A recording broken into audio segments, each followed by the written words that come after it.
Tobe Davis here with an Agave Spirit Sip-oseum review where I will be analyzing one particular agave spirit for your edification. The database at Tequila Matchmaker lists just a little over 1,600 brands of tequila made in Mexico. If I was to review one brand a day, I could knock that out in just over 4 years, no problemo. And the Detroit Zoo has a male baboon named Coco, who's a perfect organ donor match for me when my liver gives out. One problem. That would mean reviewing each brand's Blanco tequila only. Of those 1,600 brands, more than 1,000 of them also make a reposado that I would have to review. And of those brands, more than half of them make an añejo or an extra añejo. Now we're up to 3,000 plus brands. And that's just tequila. That's not including Sotol, Raicilla, Bacanora, or the new catch-all category called Destilado de Agave. By the time I got done reviewing the last Mezcal brand, I'd have gone through an entire troop of baboon livers. Leave it to yours truly to choose the path of most resistance.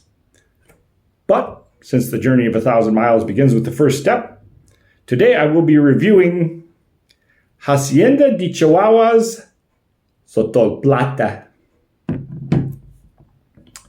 Being a Sotol, Hacienda de Chihuahua Sotol Plata is made from the Sotol plant, or the desert spoon plant, also known by the superfluous Latin cognomen Desilerium wheeleri asparaginacea. Wild harvested Sotol plant piñas are taken to the distillery where they are cooked in steam ovens, then ground up and fermented using champagne yeast, and then they are distilled using the column still. After distillation, the beverage is poured into these lovely, round, thick, stubby bottles with plenty of labels that have very pertinent information on them. Certified USDA, kosher, so it can be used for all the Mazel Tov cocktails during the high holy days. Non-GMO, gluten-free, but there's one label that seems to give some agave spirit reviewers pause, and that's the label right here, which says 38% alcohol by volume. That means that Hacienda de Chihuahua Sotol Plata clocks in at 76 proof. Some agave mavens believe that this Sotol would be much better if they bumped it up to the ubiquitous 80 proof level. One problem.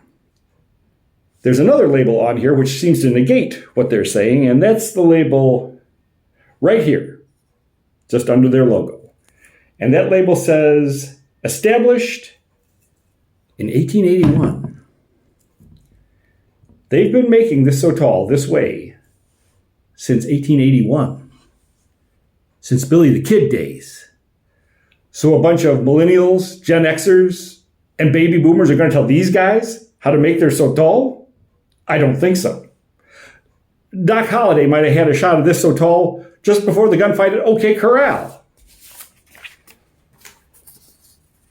Milton, be a good barman and pour me 2 fingers of that new cactus squeezin' that you just got from the border. I'm going to meet Wyatt and his brothers in an alley in a half hour and fire a 10-gauge coach gun into an unarmed man. So, just like Doc Holliday, let's try this Sotol.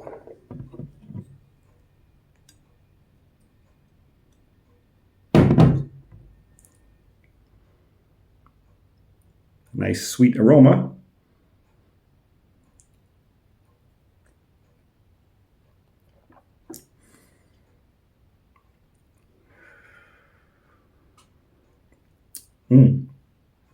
Very vegetal.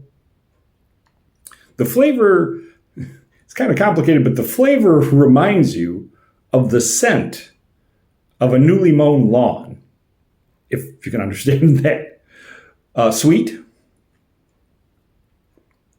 Hints of banana. And spicy and peppery, just like most agave spirits, but very delicious. Very, very tasty.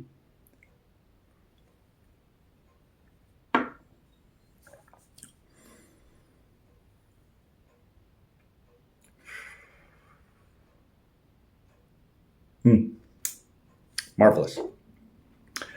Hacienda de Chihuahua Sotol Plata is also very reasonably priced compared to most sotols that are on the market right now. So if you get a chance, give it a try. It's every bit as good as tequila.